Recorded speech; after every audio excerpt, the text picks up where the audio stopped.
지난주부터 사울 왕이 죽고 다윗이 어떻게 나라를 세우는가, 그 나라를 세우는 과정에서 특별히 다윗을 도왔던 그 용사들에 대해서, 그 용사들의 특징에 대해서 우리가 함께 말씀을 나누고 있습니다. 그러면서 제가 지난주에 말씀드린 것이, 교회는 세상의 악의 세력들과 싸워서 이겨야 하는, 전투하는 교회다. 전투하는 교회, 같은 종교, 같은 신앙을 가진 사람끼리 너 좋고 나 좋고 이 코이노니아, 이 파티장이 아니라 세상과 악한 영들, 어둠의 권세들과 싸워서 이겨야 되는 것이 교회의 사명이라고 해요. 그러다 보니까 교회는 무장된, 영적으로 훈련된 이런 군사들이 필요하게 되는 거죠. 교회의 힘이 어디 있냐면 숫자에 있지 않고요, 부동산에 있지 않고요, 교회의 힘은 무장된 성도들이 얼마나 많은가 믿습니까? 세상과 악한 세력들과 싸워 이길 수 있는 영적인 군사들이 얼마나 많은가, 이것이 교회의 힘이다, 그렇게 말씀드렸습니다. 그러면서 다윗을 도와서 싸웠던 용사들의 특징이 지난주에 세 가지를 말씀드렸습니다. 첫 번째가 싸움을 위해서 준비한 사람들, 실제로 싸움의 경험을 가진 사람들, 싸워 이길 수 있는 사람들, 그냥 구경꾼들처럼 서성거리는 사람이 아니라 이 사람들이 총 32만 822명이었습니다. 그리고 거기에 주관급, 리더급들이 약 1222명이었습니다. 대단한 거죠. 두 번째, 다윗의 용사들의 특징이 목적을 위해서 신분을 구분하지 않고 싸웠다.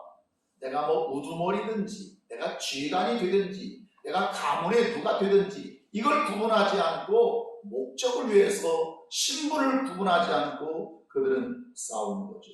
세 번째, 다윗의 용사의 특징이 뭐냐면 한 마음, 두 마음을 품지 않고, 그래서 그들이 한 마음을 품고 나가서 싸우는데, 심지어 베냐민 자손들, 다시 말하면 사울과 같은 지파, 사울을 추종했던 사람들 중에서도 많은 사람들이 약 3,000명가량이 나와서 그들이 감정이 이끌리지 않고 지방세계에 이끌리지 않고 그들이 마음을 모아 다윗을 도와서 나라를 세우는 일에 쓰임받았다는 거예요. 오늘 그 네 번째, 다윗의 용사들의 특징이 뭐냐면 다윗을 세워 왕으로 삼으려고 하는 자들입니다. 하나님이 세우신 자를 세워주는 믿음. 믿습니까? 내게 유익이 있고 이 사람을 세우면 나에게 어떤 좋은 일이 있어서 이런 기대 때문이 아니라 하나님이 다윗을 세워주셨기 때문에 나도 그 하나님이 세운 자를 세운다 라고 하는 그 믿음 때문에 다윗을 세우는 것입니다. 인간 다윗은 실수가 꽤 많은 사람이었습니다. 실수 없는 사람이 어디 있겠느냐마는, 예를 들면 다윗도 나중에 인구조사할 때 자만에 빠질 때도 있었어요. 부인들을 여러 명 맞이하기도 했었어요. 또 여러분 잘 아는 밧세바의 범죄 사실도 있어요. 그 위장하기 위해서, 이 사실을 감추기 위해서 그 남편을 가장 최적진에 보내서 전사하게도 만들었어요. 여러분, 다윗의 죄가 얼마나 크고 많습니까? 그럼에도 불구하고 그가 늘 인간 속에는 부족함이 있기 마련이지만, 그러나 지금 중요한 것은 나라를 세우는 것입니다. 하나님의 나라, 지금 사울 왕에 의해서 망가졌던 나라와 국가를 바로 세우고 분열된 나라를 안정시키고 열국에 불어하는, 그야말로 태평성대하는 하나님의 국가를 세우는 일에 그들은 하나가 되었다는 거예요. 하나님의 교회에 목회자를 세우셨습니다. 여러분, 교회 목회자를 헐뜯고 비판하는 그런 교회는 부흥할 수도 없고 성장할 수도 없습니다. 주님의 역사, 주님의 생명은 그곳에서 나타나지 않습니다. 때는 목회자가 실수할 수 있고 부족할 수 있지만, 연약할 수 있지만, 우리는 그 일을 위해서 하나님의 은혜를 구하고 기도하는 것이 중요하지, 비난하거나 헐뜯는 교회, 역사가 나타나지 않습니다. 두 번째, 다섯 번째가 되겠습니다. 다윗의 용사들의 특징이 어떻게 나타나냐면 시대를 분별할 줄 아는 사람들이 있었다는 거예요. 시대를 분별. 다윗의 용사들 가운데서 단순히 싸움만 잘하는 사람이 아니에요. 적만 잘 죽이는 사람이 아니라 그 시대를 분별할 줄 아는 지혜꾼들, 지혜자들이 자그마치 200명이 다윗을 도왔던 거예요. 여러분, 책사가 되려면 그러면 어떻게 되겠습니까? 지혜가 있어야죠. 지식이 있어야죠. 전략이 있어야죠. 다방면에 탁월한 사람이어야 돼요. 경험이 없이, 지혜와 전략이 없이, 그런 탁월한 은사가 없이 쓰임받을 수가 없는 거죠. 그래서 책사 한 사람은 소위 일당백을 하는 사람이에요. 그런데 다윗에게 시세를 알고 마땅히 행할 것을 아는 우두머리가 몇 명이 있었다고요? 200명. 이쪽은 군사가 1000명이고 이쪽은 군사가 100명밖에 안 돼도 그냥 1000명 무턱대고 싸우는 사람과 비록 100명이지만 책사가 있어서 전략과 전술을 아는 군대가 있다면 그 군대가 이긴단 말이죠. 여섯 번째, 다윗의 그 용사들의 여섯 번째 특징은 무기를 가지고 싸우는 자들이었습니다. 무기를 가지고. 그래서 유다 자손은 방패와 창을 들었고요. 스불론 자손들도 모든 무기를 동원했고요. 납달리 자손들은 방패와 창을 가지고 왔고요. 므낫세 반 지파도 모든 무기를 가지고 왔다. 여러분, 전쟁을 하는데 열정이 있어야죠. 사기 있어야죠. 여러분, 그러나 사기와 열정만 가지고도 되지 않습니다. 왜냐하면 맨손이나 경험과 열정만으로 싸우는 것이 아닙니다. 상대방이 무기가 들었으면 나도 무기를 들어야 되고, 상대방이 창을 가졌으면, 검을 가졌으면 나도 거기에 걸맞는 창과 검, 무기가 필요한 것입니다. 성도의 무기가 무엇입니까? 이 악한 날에 어둠의 세상 주관자들과 악한 영들과 대적하여 싸우기 위하여 너희도 무기를 준비하라.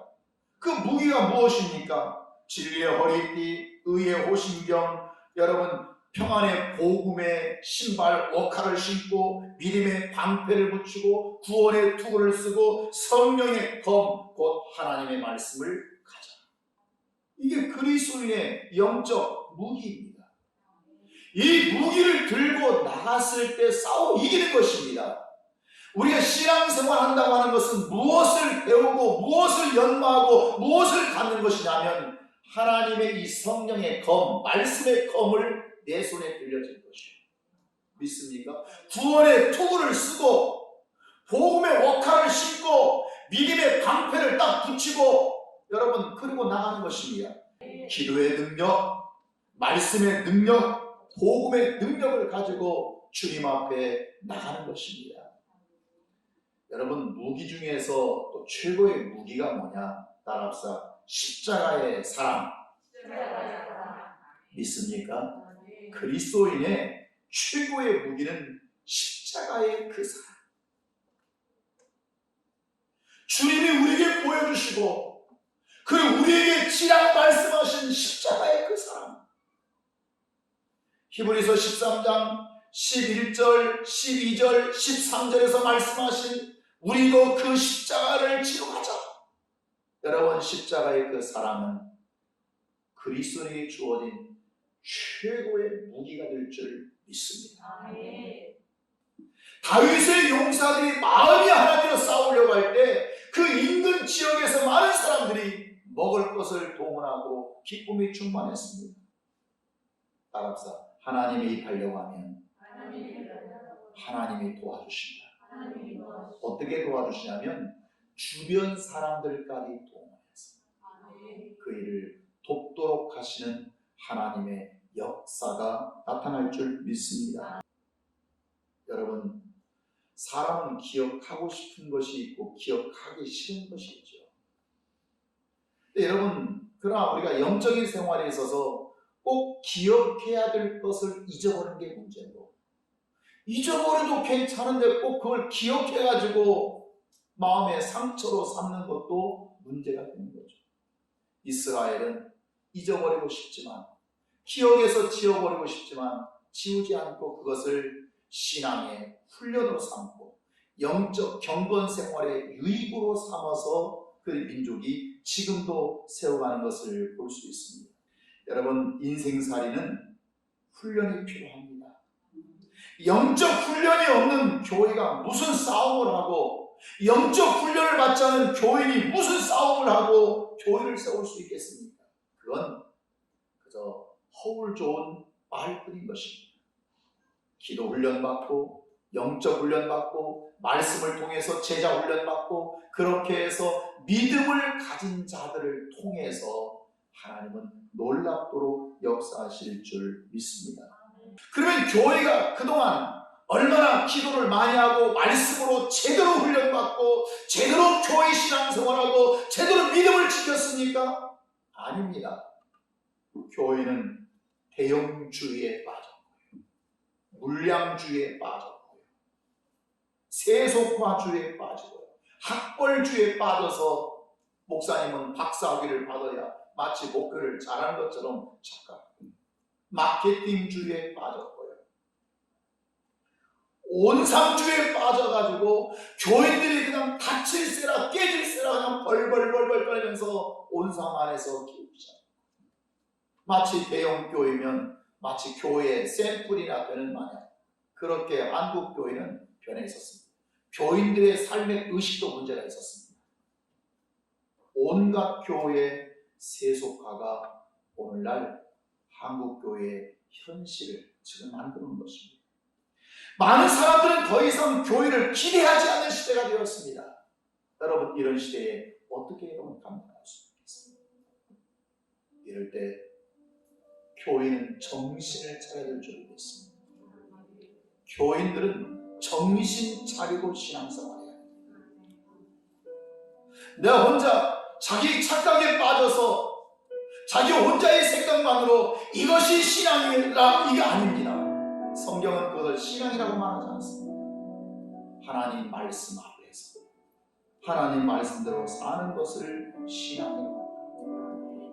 우리는 다 같이 깨어서 정신 차리고 무엇을 해야 될지 아는 자, 깨닫는 교회가 복된 교회요, 깨닫는 성도들이 복된 성도의 삶인 줄 믿습니다.